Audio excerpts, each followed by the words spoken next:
Monday, August 21st, and this is Geeknights. Tonight we discuss podcasting live on the road. Let's do this. You might notice I sound like my old self. That's because I finally have a brand new pop filter. Ta-da! It is made out of a nice black pantyhose, some duct tape, an embroidery loop, a bent coat hanger. That's fantastic. It's exactly the same as the old one, only new. Not only does it look better, it doesn't smell like tonsillolith. That is key. That is key. Good God, did that old pop filter smell like tonsillolith. Well, you're always hacking up all kinds of nasty shit. Not surprised. I submit that you are the only person I've ever seen who farted on a microphone and then immediately tried to talk on it. Yeah, that was... I wasn't thinking ahead right there. No, you weren't. But actually, today, both Scott and I got caught in the same traffic jam, despite the fact that he works about an hour to the east and I work about an hour to the south. Well, we all come up to the same little east-west interstate, and then... Actually, most days I don't. Most days I take the Bear Mountain Beacon Expressway. Why didn't you? Because I just didn't. Good job. I have 3 ways home, and I kind of randomly pick one every day.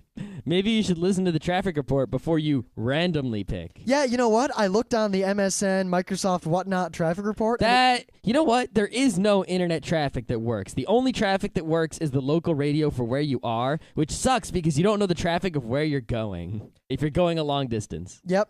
I mean, all the New York stations always say all the roads going into and out of New York City, which would be good for me, but I don't have time to sit. Like, by the time the news would come on and they'd tell me about it, I'm already on whatever road I've committed to. Yeah, and it's like, I know that there's sometimes an alternate route, but usually the alternate route is just out of the way. So you're either spending time sitting or spending an equal amount of time driving around. Well, here's the main problem. We were stuck 5 minutes from our house, and our options were the I-84, which was completely stopped, or the only other road that goes east-west, which had every other person in the world on it. Yep. Good God. I mean, have you ever sat at a light and you're trying to turn left with a green arrow even, and the green arrow comes on and traffic doesn't move at all because the cross street is full, and then the green arrow turns back to red, and then 5 minutes later it goes green again, and then it goes red again, and in all this time not a single car has moved. The thing is, on that street, I think the lights are really just not optimal. Well, the problem is the lights are perfectly optimal unless all the traffic from I-84 tries to squeeze down Route 52. Yeah. They're really, like, I am in favor of there being traffic cameras, you know, that watch traffic, and that there should be people watching them and manipulating lights and things when crazy shit happens. Yeah. The thing is, there is cause for abuse of those traffic cameras, you know, Well, I note that New York City, for the most part, has traffic cameras everywhere, and there have been pretty much no reports of them being abused. Yeah. I mean, Of Connecticut... course, New York City, whenever the traffic gets bad, police appear and direct the traffic. That is another good thing, and no, I didn't see a single cop directing any traffic You know today. why? Because it wasn't New York City. And I'm not going to say that New York City is the greatest place in the world, but you know what? Whenever there's a problem in New York City, someone deals with it. Either a cop or a guy on the street, someone deals with whatever situation's going down. Yeah, out here, no one did anything. You just let the traffic sort itself out. Who cares? No, a few people did stuff. They cut me off trying to get one car ahead. Yeah, funny. Yeah, it was great. Okay. The best part was I cut down a side street, and I drove around. I got stuck because there was another accident somewhere else. And I was driving around trying to find a back road that would get me anywhere. And I ended up driving up a one-way street and coming around and coming back to the road we were on exactly 4 cars ahead of Scott, like 10 minutes later. Yeah, I'm just driving around. I see a funny license plate. Then I see another funny license. Oh, it's Rim. All right.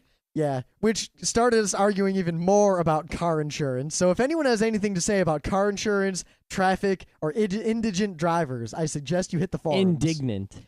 No, indigent, as in they don't have any money. Oh. Not indignant. They're also indignant. Some of them were. You know, I have a story I'm not going to tell today about the most indignant woman I've ever met. Yeah, they're real. One of my pet peeves lately is indignant people. The people who just seem to have this entitlement to everything in the world, and they cut in front of you in a line or something. They're like, it's more I do what I want. I do what I want. Well, it's not just that. It's also like you try to tell someone something. You doing this just because I'm black? Oh, it's like when I'm trying to inform someone or help them out or teach them something. Like when you're trying to tell me how to play Mario Soccer. Exactly. And then they get all upset, like, oh, you don't tell me what to do. You know, it's like... You're not the boss of me. Yeah, exactly. Yeah. All right. God, I have so many stories about indignant people. Okay, so news time. News time? Yep. Well, it's Monday, Science Day and all that. And first off, we're not going to talk about this because I know more about quantum physics than I do about astrophysics. And he knows almost nothing about quantum physics, so he knows zero. As I was about to say, I know practically nothing about quantum physics. Ergo, I am not qualified in any way to talk about this other than that I understand the implications, at least from a broad perspective. So you read the article? No, I mean, I understand that... So you didn't read the article? I understand that the fact that this has been, for the most part, confirmed will have far-reaching consequences, and that is actually a big deal. Scientists have determined, and they're sure at this point, I mean, they've confirmed it as far as something like this can be confirmed, that dark matter exists. All right, genius. What does that mean? Well, for the normal Joe on the street. Well, for the normal Joe on the street, it means that there's matter you can't detect so easily that's out there. Dun, dun, dun. Is it going to make a good basis for a sci-fi movie? You know what? There are already a whole bunch of sci-fi movies with dark matter. Awesome. So, see, sci-fi, so it doesn't matter if it's real or not. Is ahead of the curve. I mean, the thing here is just that it won't affect anyone except scientists, but it really, from what I've gathered from my reading, kind of makes a bunch of the theories we've been tossing around a lot more solid. Does it mean we're going to have spaceships that can take us far away very quickly? Actually, it means, from what I can gather, that is actually more difficult than we expected now. So we don't like this news, is what you're saying? This is bad news. Well, it means that now we know that there's this matter out there that's hard to detect, if it's detectable at all in most cases, and we can't seem to manipulate it or do anything with it, and it's in the way and we don't know what it is. But we know it's there now. So it's just bad news all around. I mean, before we weren't sure if dark matter was there. Dark matter was basically a fudge factor kind of thrown into equations. Now we know that, all right, there is actually something there. Our math isn't wrong. There's just something there we don't know much about. Can you say at all how we know? Not at all. So you could be lying. I can't. Scientists did some sort of experiment and observed something. Good job. You're helpful. But I think that this is somewhat significant news, so I thought I would toss it out there. All right. I have sort of a double news, one old and one new. God. The old news, which you may or may not know, because it was like a week old, is AOL released a bunch of search results on the internet so that everyone could look at them. Now, the way they did this is they took, well, not results, but searches. You know, like, so if you searched for food, it would show up in the thing they distributed, the word. Who searches for food? Someone who's hungry. Who searches for the word food? What do you think you're going to... I'm going to search for food while you talk about your news. I'll be Michael Godot here. All right. So AOL put all these search queries on the internet. So, you know, in case it's interesting to see what other people are searching for, mostly porn. But they put them out, and to make it anonymous, they replaced every username with a number. Whoa, Yahoo looks really different from the last time I went. Anyway, go on. Yeah. So if you happened to be user number 5 and your name was Joe, they would replace the word Joe with the number 5. So you knew that all the searches with the number 5 were from the same person, but you didn't know who. This didn't work so well because everyone was able to look and see, hey, all of these were by the same person. And then they looked at what the person searched for, and they were able to figure out who it was. So AOL got some flack for that. But the internet got mountains of comedy. Yes, there was one case where it appears that a husband and wife were both cheating on each other. There was one, the funniest one I saw, it was on Something Awful, which has a highlights reel of sorts, was one person from the same house was searching for, what do I do if my mother-in-law, like, grabbed my dick? And then there were searches for the same house, like, I saw my mother-in-law grab my husband's dick. Whoa! I saw my mom grab my husband's dick, not mother-in-law. That would be... All right, if you search for food, the top Google-sponsored ad is a McDonald's snack wrap. Oh, God. But Yahoo and Google have the exact same top 3 links. Oh, okay. So, anyway, What happened today is someone released a new Firefox extension called Track Me Not. What Track Me Not does is when you're not doing anything and Firefox is open, it just kind of does some searches on AOL, Yahoo, Google, and MSN. So if anyone ever decides to release some search results or look through the search queries at any of those places, then they'll say, hey, that's, we don't know who that is because there's so many crazy different searches going on all the time. All right, now I'm going to put on my tinfoil hat here for a minute. And now let's assume that me, being Evil Rim, Dr. Chaos, wrote this program. Now I would set it up so that it would search occasionally for very specific things that would be tied to each person who has downloaded my program in some way, so that I could still track everything in the event that something like this happened. Yep, you could do that. However, there are two things in your way. Number one, with this extension, you can actually customize how and what the thing searches. So that's number one. Number two, anyone who's intelligent can configure it to search for certain things and then monitor it with, ethereal or whatever they want to monitor it with, and they'll know if you're evil. Now I put on my ass hat. All right. Let's say I want to get revenge on someone and I'm a really bad person. Mm-hmm. I go to their computer and they probably use Firefox because if I'm a bad person, I'm probably dumb. And as a result, I probably hate someone who's smart who uses Firefox. Mm-hmm. So I install this plugin somehow and I tell it to search for all this sorts of kiddie porn stuff. You are the awesome. The winner is you. As you have found why Scott has not installed this extension. Ah, yes. Also because I am not so paranoid, and I don't care if people see my search queries. Yeah, I'm trying to think of something. Because you know what? I know porn sites. I don't need to search for them. If someone wanted to know your porn searchings, I guess they could look in our DNS, but we don't even have a caching DNS, so no, we can't. Nope. I tried to turn the caching on. I didn't know what the fuck to do. Yeah, I never bothered because it doesn't matter for us. Yeah. Oh, well. Yeah. It would be faster, though. Maybe we should do it. Yeah, maybe I'll look into it. Yeah. It's all you. All right. Okay. Anyway, my news is something that isn't... Wasn't your news the dark matter? No, I was just throwing that out. Oh, okay. I have an actual news I want to talk about. You threw the dark matter out? Oh, no! Ah! Iran's going to nuke Israel tomorrow. Yeah, supposedly Iran's going to nuke Israel. Oh, no. Hide under your desk. I hate to say it, but if it happened, that means that the internet scooped Iran. Well, some guy in the Wall Street Journal writing an op-ed that was kind of crazy. Oh, an op-ed. Yeah. See, I can tell that this is barely news because it didn't even hit FARC. Yep. I mean, if something doesn't hit FARC, it effectively didn't happen. Yep. All right, so this Irish company called Steorn, Steorn. I'm linking to their website. I think it's like Storm, but Steorn. That was the most useless simile ever. Steorn.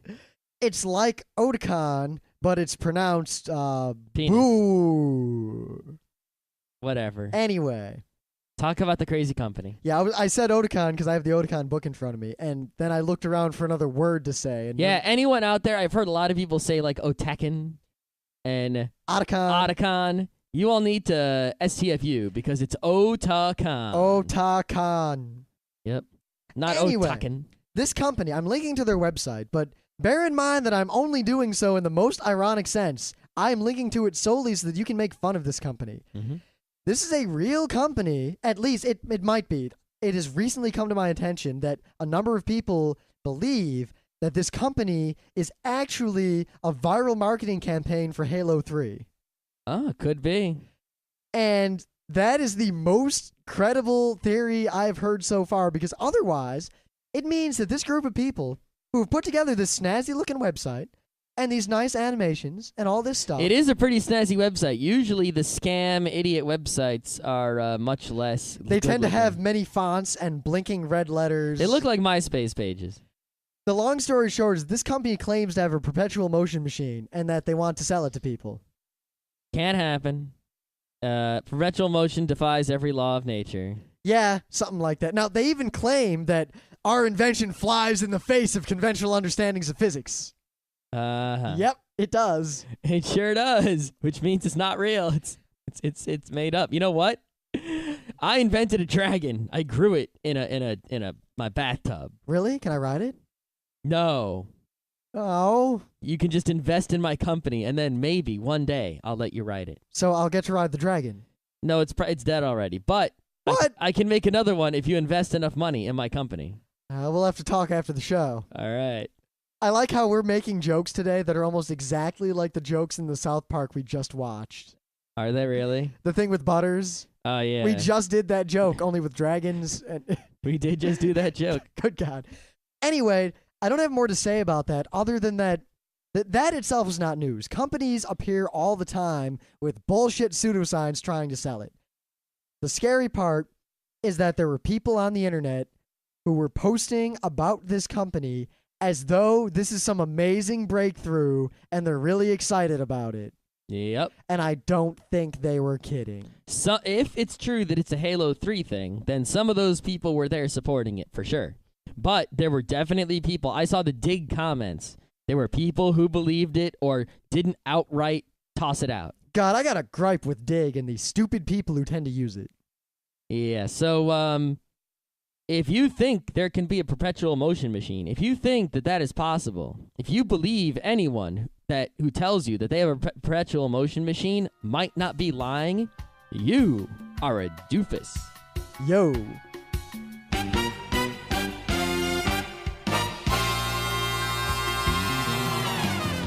Things of the day. Dun-dun-dun. You didn't say thingy. I didn't say anything. Also, that was our third take because... Well, because the second time I wanted to just say that I didn't have anything funny to say, but you didn't like that. No, I didn't. So fuck you. Mainly because I thought you were saying that non-ironically. No, I was saying it ironically. Oh. Anyway, my thing of the day is something I've been kind of wanting to talk about for a bit. And it's scary, but it's science-related. There was a study done recently, and they asked a whole bunch of questions of people in generally industrialized nations, and the main question they asked was essentially, did humans evolve from other species over time, something like that. It was basically a question to determine if you believe that evolution happened or not. Mm-hmm. And of all of these industrialized and semi-industrialized nations, and they did like 30 countries, the United States was beaten only by Turkey in terms of not believing in evolution. So anyone who agrees with certain people that Americans aren't stupid, you're wrong. Americans are stupid. I mean, it's not even like it was close. America is at the bottom by far, and pretty much every civilized country in the world has a very high response rate to this question, except the United States. And if you look at the top of the list, you see the countries with the science and the making fancy things that have the better electronics. And at the bottom, you see the countries with the hicks and the religion. Well, let's see. The winners here are Iceland, Denmark, Sweden, France, Japan, Britain, Norway, Belgium, Spain, Germany, Italy, the Netherlands, Hungary, Luxembourg. I could go on. So all the countries that enjoy F1 racing. Pretty much. I see a correlation. High-tech cars. High-tech brains. The U.S. was edged out by Cyprus just a little bit, and unfortunately Turkey is really, really, really way back there beyond the U.S., but the U.S. is pretty far beyond everyone else. Yeah, it's sad. I really would have liked if they would have added one or two, like, developing countries and third world countries. Sorry, politically correct UN. I would like to see China be asked, too. Yeah, they got to ask China. Did they ask Russia? I don't believe so. Yeah, you got to ask China and Russia. And maybe the Ukraine, and you got India. They asked India? Well, they asked, like, all, like, Lithuania and all that. Yeah, that's fine, that's fine. But also, I'd like to see, like, Afghanistan on there. Well, I'd like to see a more thorough study. Yeah, definitely more, and some African countries. Also, I think they could have asked a bunch more questions, because they were basically saying, did evolution happen or not? And the really smart answer is probably. Yep. Not yes.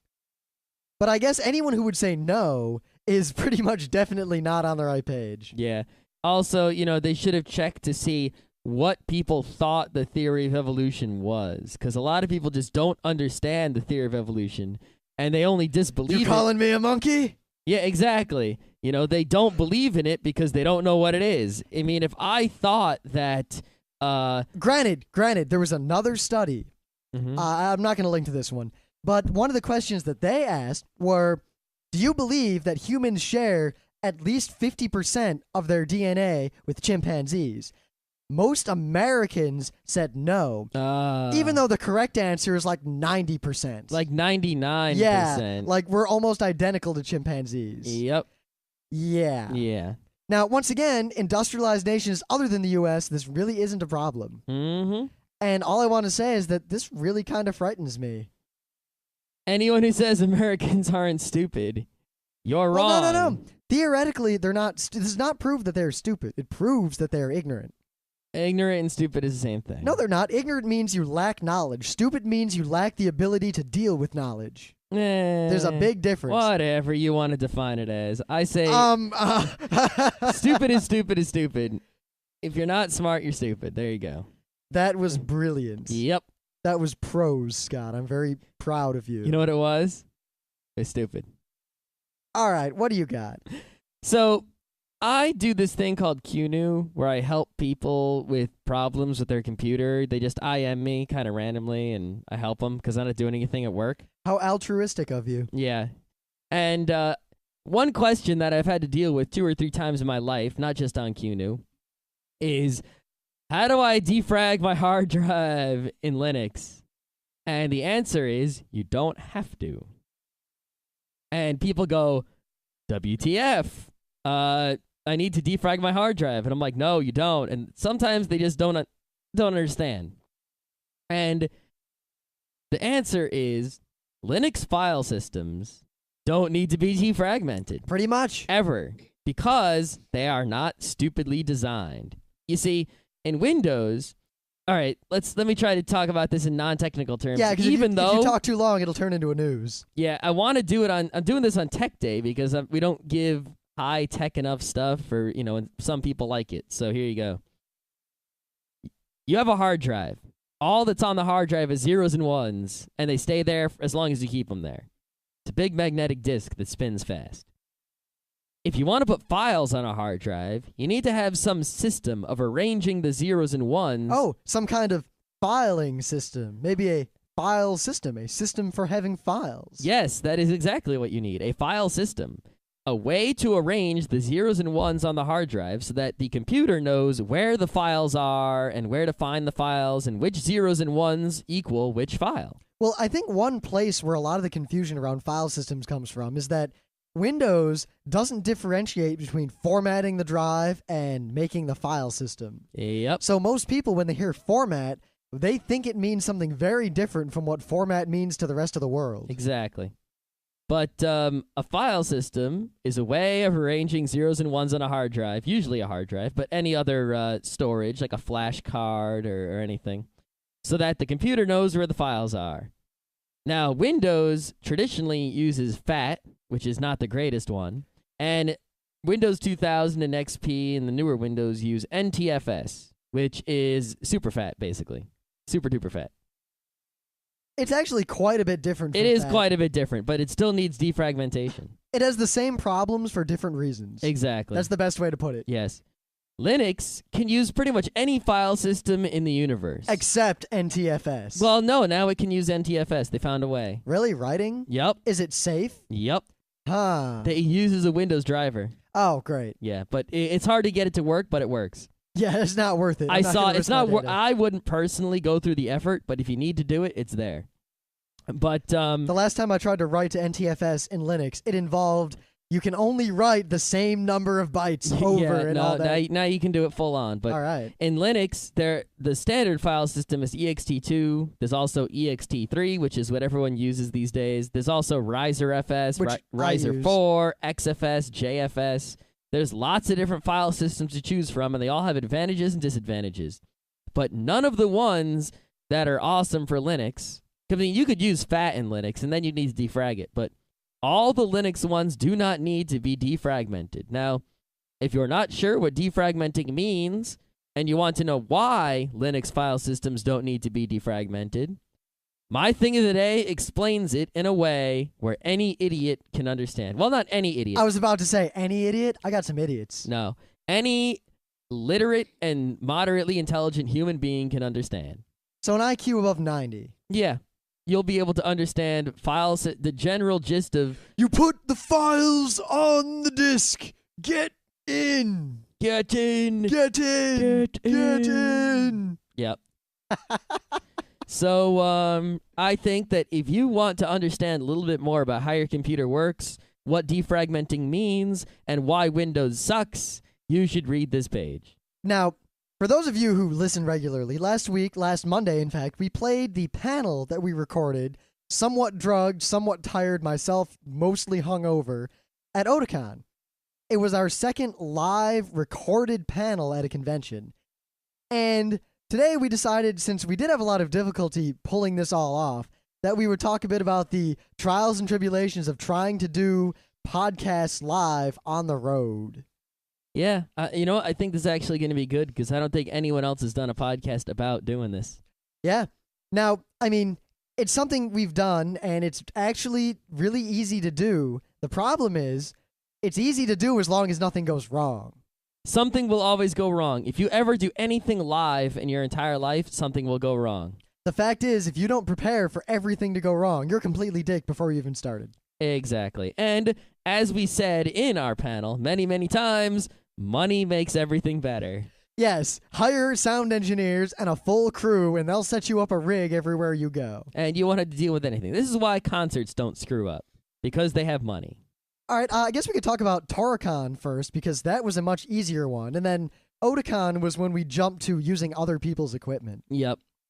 Now, for Otakon, we basically just brought Scott's laptop, the mixer, the compressor, and 3 microphones. We plugged them all in, we hit record on Audacity, we turned around, and we did the panel. Gee, that was hard. Well, it was basically the same as doing our normal podcast. The only difference was that we were in a different place. We were using a different computer with a shittier sound card. And there were other people watching. Gasp.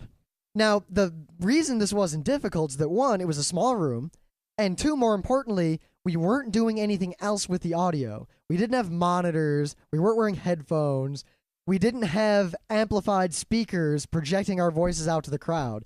The only equipment we needed was recording equipment.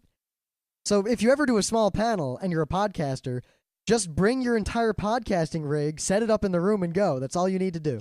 And of course, if you can't bring your entire podcasting rig because it's big or you don't have a laptop or anything like that, you can buy small equipment because all you need microphones, you need mixing, and you need recording. So buy the smallest things you can buy that do all that. 2, you can borrow... Did you say A?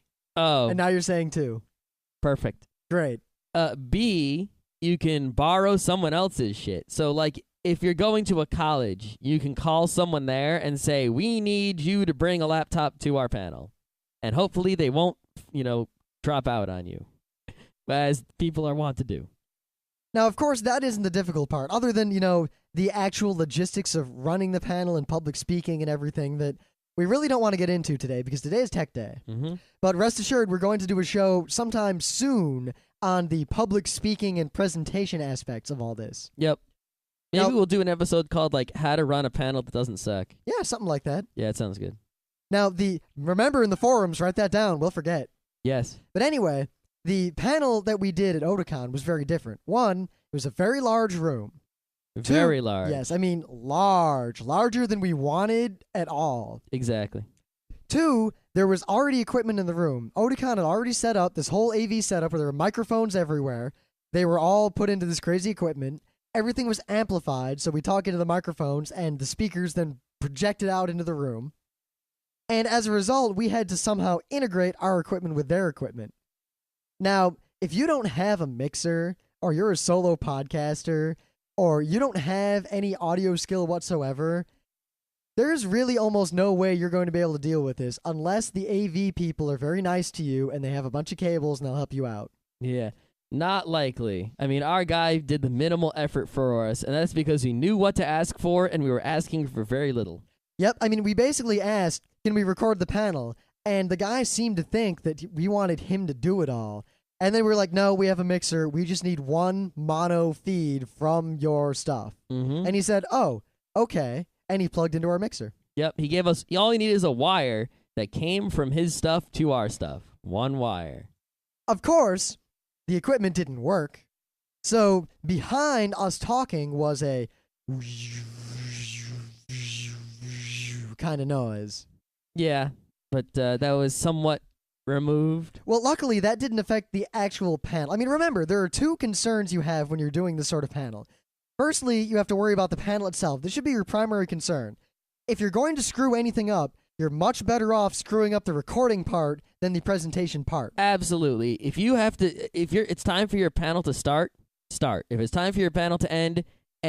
You should be there early to deal with all your audio shit. If you don't get your recording set up and working before the panel starts, forget it.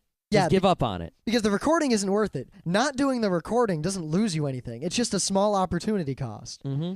Wasting the first half hour of your panel trying to fix that hum that won't even matter until you're trying to do post-production later is definitely not worth your time. No, you just destroyed half your panel. Now no one's going to be at it. Good job. And also, when we say get there early, we mean get there early. We got to our panel an hour before it started.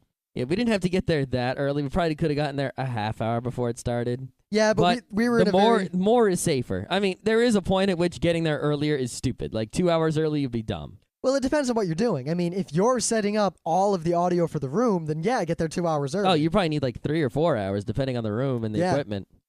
Good thing those guys had semi-good equipment already set up, except for the mixer with the Wii U. Yeah, but that wasn't that guy's fault. No, it wasn't. That was the bad equipment. One piece of the equipment was broken. Everything else was awesome. You had all these compressors lined up and everything. Yep. In fact, I used our compressor as a limiter instead of a compressor because I was worried that the super loudness coming out of his equipment could hurt the Mac. So I made the compressor be a limiter, so if anything got really loud, it would cut off the signal and save the Mac. Yep, and it worked. Worked very well. Mm-hmm. Now, if you have extra equipment, you should bring it. If you don't have extra equipment, you should buy it. You should probably have one of every possible connector, and then one of every possible connector again, and then a whole bunch of cables that can connect between all of them. Yeah, because I mean, you're never going to know what they're going to give you or what you're going to have available at the time or what you'll need. Or what if suddenly you want to play some music at a panel, you just patch right in. Yeah, it's like you never know what you're going to need, so bring everything you got. You know, a lot of people, they bring, trying to save space, exactly what they think they'll need, nothing more, nothing less, and inevitably, one wire they need.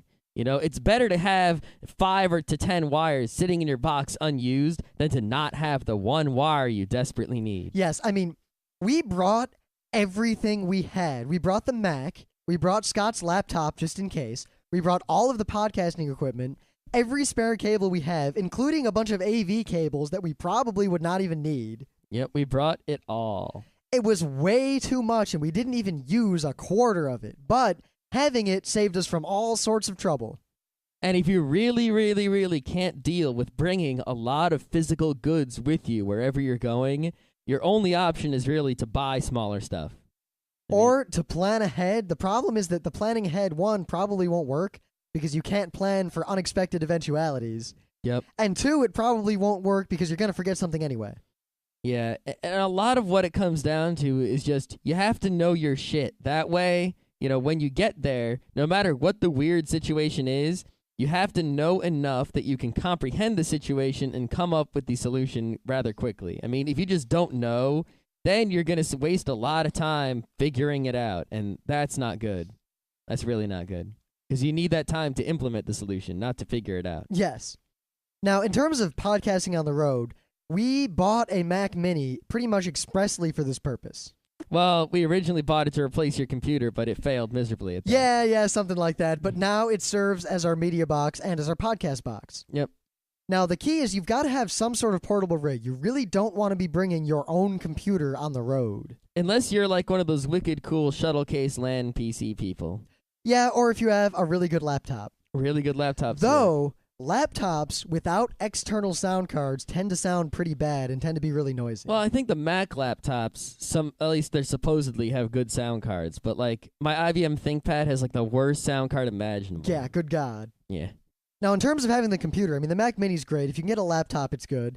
If you're fancy, your best bet is to buy a solid-state recorder, but a good solid-state recorder will go for at least $200 to $300. Oh, it could even go for more than that, but a lot of the professional guys have a solid state recorder that they use for everything as the ultimate backup. You have to get one of those ones that has like the XLR inputs and the compact flash card, and these things are really awesome. So they are worth the money they charge. You just can't get one if you're poor.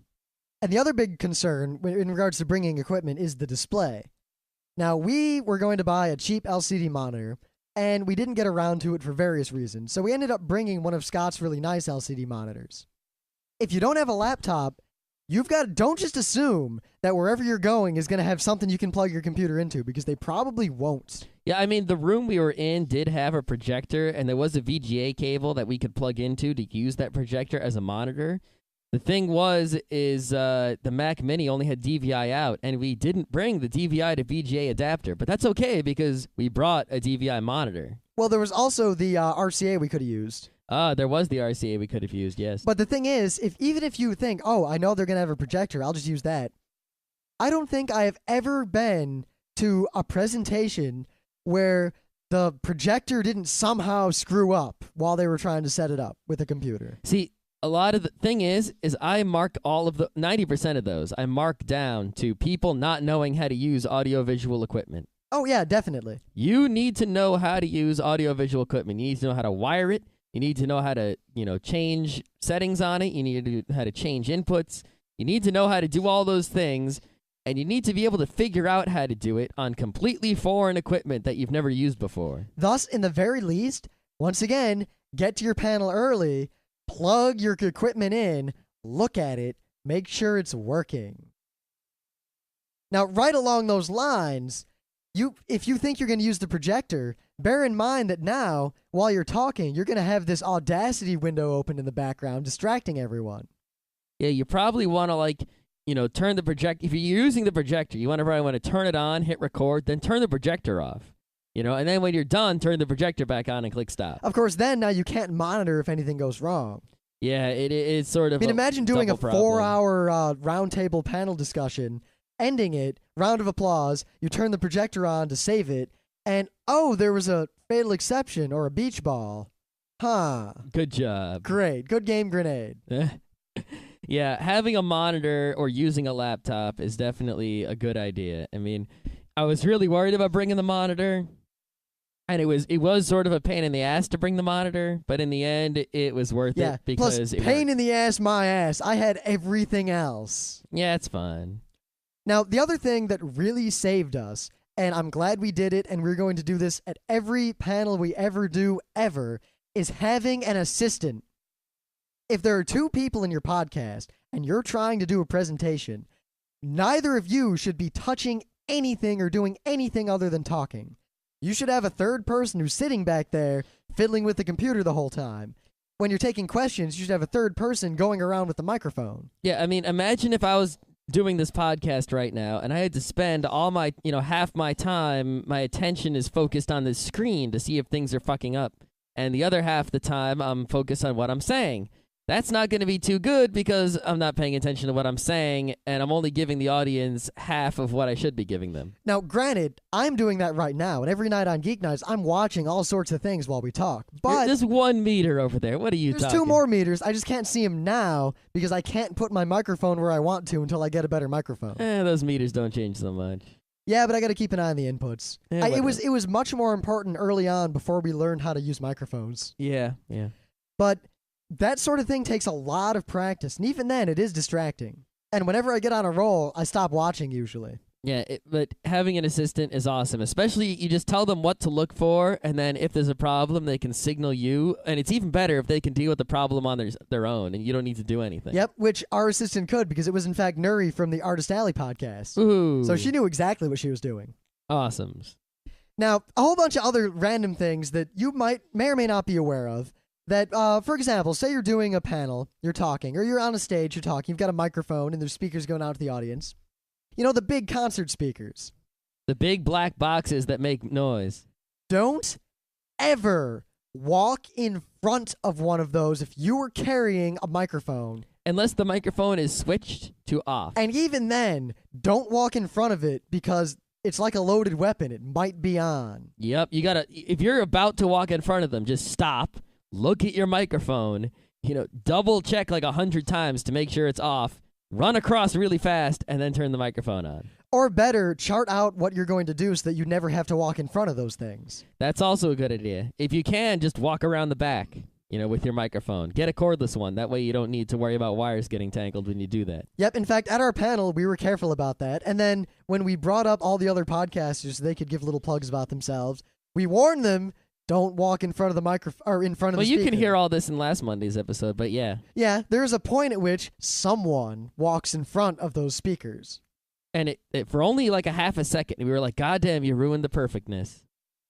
Now, another thing you might not realize is that if anyone's ever been in theater or in a band in high school or anything where you're on a stage, where you're lighted, where you're mic'd, where there are monitor speakers, anything beyond just sitting at a panel room in front of a bunch of people, you might not be aware that you're not going to be able to hear the audience very well in many cases, unless the acoustics in the room are good or the monitors are set up right.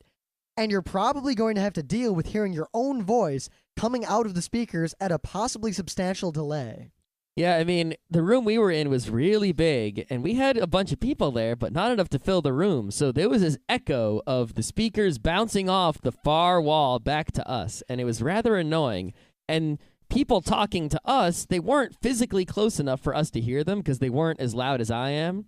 So when they talked, it came out of the speakers that were facing away from us, bounced off the rear of the room, and then came back to us. So we couldn't tell what the hell they were asking. Now, the ways to mitigate this are, 1, to have your assistant repeat questions to you, which worked wonderfully. Mm-hmm. 2, to be very good at reading lips and guessing what people are asking, which at a panel that's kind of rudimentary. I mean, we were talking about podcasting on a very basic level.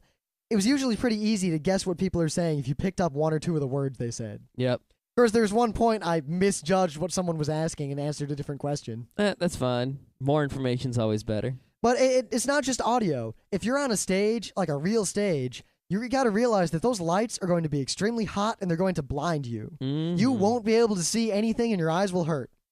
Yeah, if you're a professional, you keep your eyes low and you furrow your brow and, all kinds of things. Yeah, I mean, your best bet is either to read up on, theater and stage and these sort of things and learn how to deal with all this stuff, like the way the professionals do, or just do this a lot and honestly, you'll get used to it real quick. Yeah. As long as you try and you realize that these are problems everyone faces and you just have to overcome them.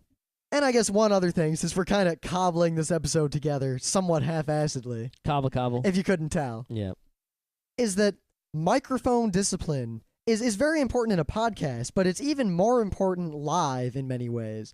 Because at least when you're podcasting normally, I hope that you've either got some sort of lavalier or else you've got the microphone either on a stand or you hold it the same way every time. You've got the pop filter, whatever you're using, but it's very easy in your studio or at your desk to use the microphone consistently.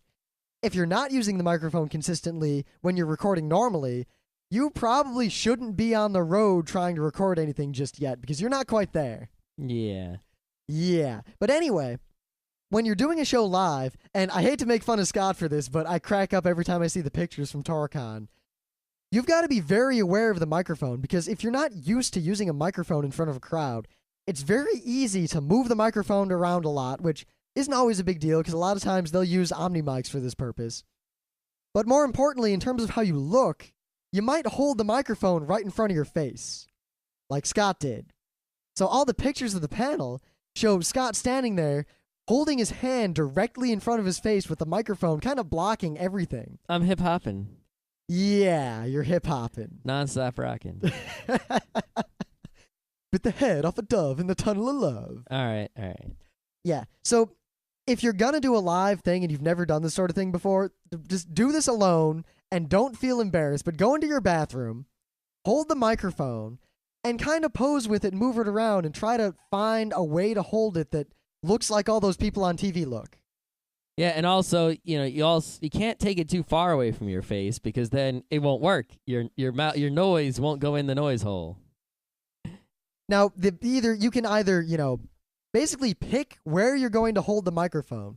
Then, before the panel, figure out all your levels based on that.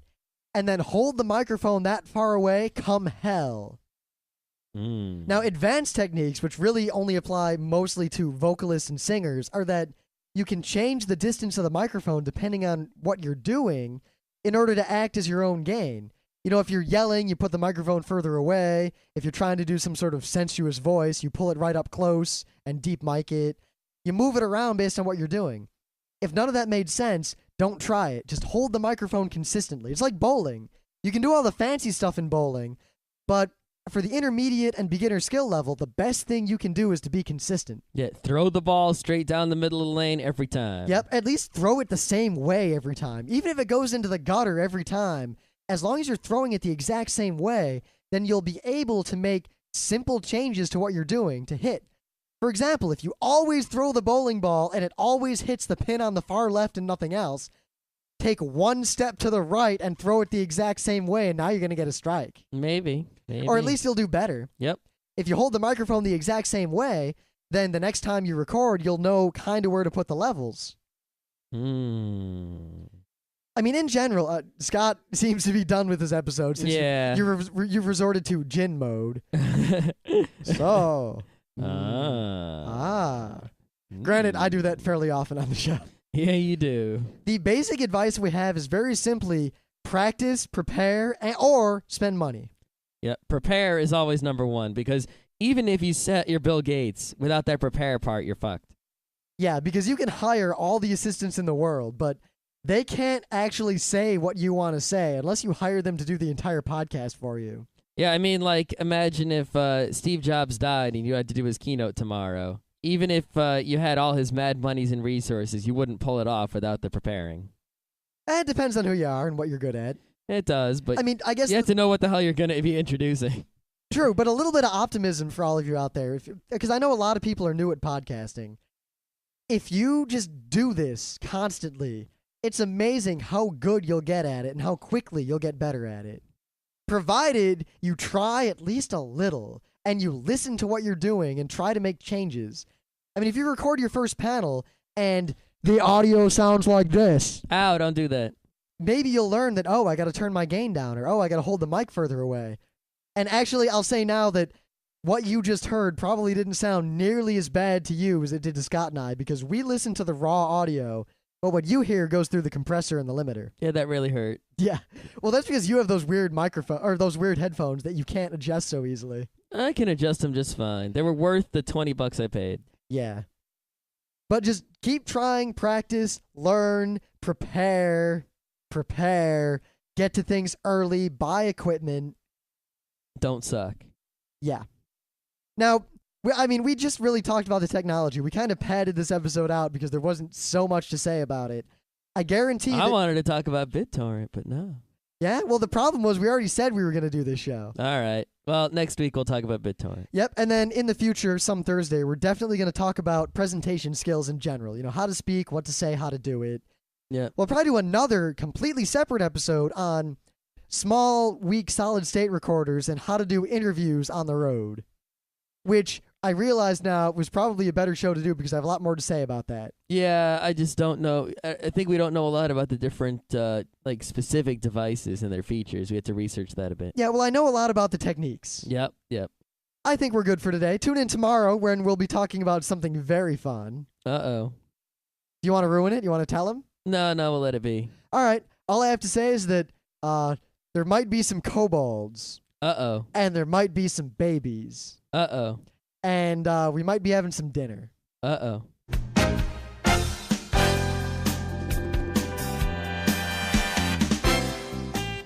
And that was Geeknights with Rim and Scott. Special thanks to DJ Pretzel for our opening theme. Be sure to visit our website at www.frontrowcrew.com. If you like our podcasts, you'll love our forums. Make sure you visit them. You can send your email feedback to geeknights@gmail.com. And if you want, you can leave us a voicemail at 206-333-1537. Geeknights airs every weeknight, Monday through Thursday. Geeknights is recorded with absolutely no studio and no audience. But unlike those other talk shows, it's actually recorded at night. What I want? Well, it's not just that. It's also like you try to tell someone something. You doing this just because I'm black? Oh, it's like when I'm trying to inform someone or help them out or teach them something. Like when you're trying to tell me how to play Mario Soccer. Exactly. And then they get all upset, like, oh, you don't tell me what to do. You know, it's like... You're not the boss of me. Yeah, exactly. Yeah. All right. God, I have so many stories about indignant people. Okay, so news time. News time? Yep. Well, it's Monday, Science Day and all that. And first off, we're not going to talk about this because I know more about quantum physics than I do about astrophysics. And he knows almost nothing about quantum physics, so he knows zero. As I was about to say, I know practically nothing about quantum physics. Ergo, I am not qualified in any way to talk about this other than that I understand the implications, at least from a broad perspective. So you read the article? No, I mean, I understand that... So you didn't read the article? I understand that the fact that this has been, for the most part, confirmed will have far-reaching consequences, and that is actually a big deal. Scientists have determined, and they're sure at this point, I mean, they've confirmed it as far as something like this can be confirmed, that dark matter exists. All right, genius. What does that mean? Well, for the normal Joe on the street. Well, for the normal Joe on the street, it means that there's matter you can't detect so easily that's out there. Dun, dun, dun. Is it going to make a good basis for a sci-fi movie? You know what? There are already a whole bunch of sci-fi movies with dark matter. Awesome. So, see, sci-fi, so it doesn't matter if it's real or not. And there have been pretty much no reports of them being abused. Yeah. I mean, Connecticut... Of course, New York City, whenever the traffic gets bad, police appear and direct the traffic. That is another good thing, and no, I didn't see a single cop directing any traffic. You know why? Because it wasn't New York City. And I'm not going to say that New York City is the greatest place in the world, but you know what? Whenever there's a problem in New York City, someone deals with it. Either a cop or a guy on the street, someone deals with whatever situation's going down. Yeah, out here, no one did anything. You just let the traffic sort itself out. Who cares? No, a few people did stuff. They cut me off trying to get one car ahead. Yeah, funny. Yeah, it was great. Okay. The best part was I cut down a side street, and I drove around. I got stuck because there was another accident somewhere else. And I was driving around trying to find a back road that would get me anywhere.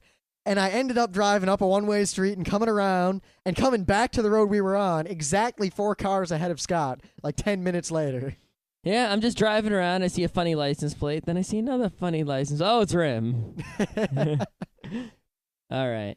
Yeah, which started us arguing even more about car insurance. So if anyone has anything to say about car insurance, traffic, or indigent drivers, I suggest you hit the forums. Indignant. No, indigent, as in they don't have any money. Oh. Not indignant. They're also indignant. Some of them were. You know, I have a story I'm not going to tell today about the most indignant woman I've ever met. Yeah, they're real. One of my pet peeves lately is indignant people. The people who just seem to have this entitlement to everything in the world, and they cut in front of you in a line or something. They're like, it's more I do what I want. I do it. Is ahead of the curve. I mean, the thing here is just that it won't affect anyone except scientists, but it really, from what I've gathered from my reading, kind of makes a bunch of the theories we've been tossing around a lot more solid. Mm-hmm.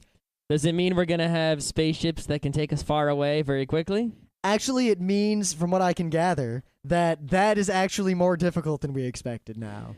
So we don't like this news, is what you're saying? This is bad news. Well, it means that now we know that there's this matter out there that's hard to detect, if it's detectable at all in most cases, and we can't seem to manipulate it or do anything with it, and it's in the way and we don't know what it is. But we know it's there now.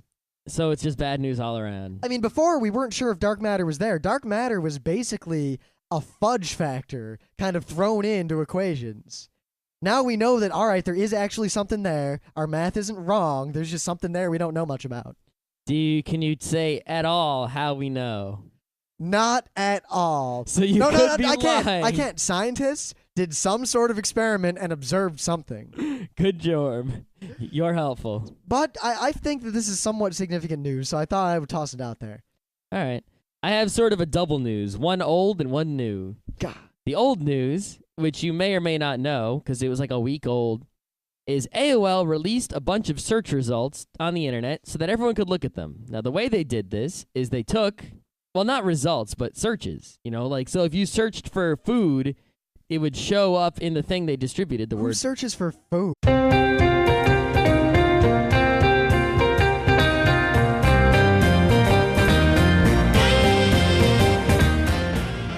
It's Monday, August 21st, and this is Geeknights. Tonight we discuss podcasting live on the road. Let's do this. You might notice I sound like my old self. That's because I finally have a brand new pop filter. Ta-da! It is made out of a nice black pantyhose, some duct tape, an embroidery loop, a bent coat hanger. That's fantastic. It's exactly the same as the old one, only new. Not only does it look better, it doesn't smell like tonsillolith. That is key. That is key. Good God, did that old pop filter smell like tonsillolith. Well, you're always hacking up all kinds of nasty shit. Not surprised. I submit that you're the only person I've ever seen who farted on a microphone and then immediately tried to talk on it. Yeah, that was... I wasn't thinking ahead right there. No, you weren't.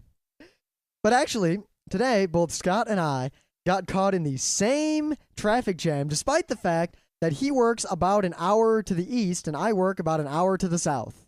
Well, we all come up to the same little east-west interstate, and then... Actually, most days I don't. Most days I take the Bear Mountain Beacon Expressway. Why didn't you? Because I just didn't.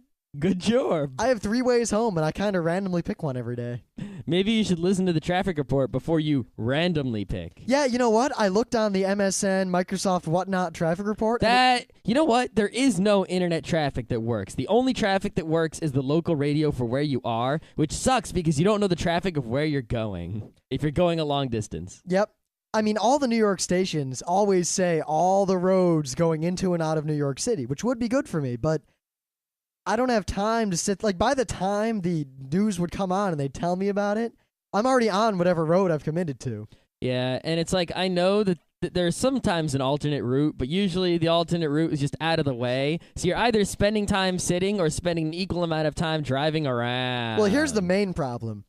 We were stuck 5 minutes from our house, and our options were the I-84, which was completely stopped, or the only other road that goes east-west, which had every other person in the world on it. Yep.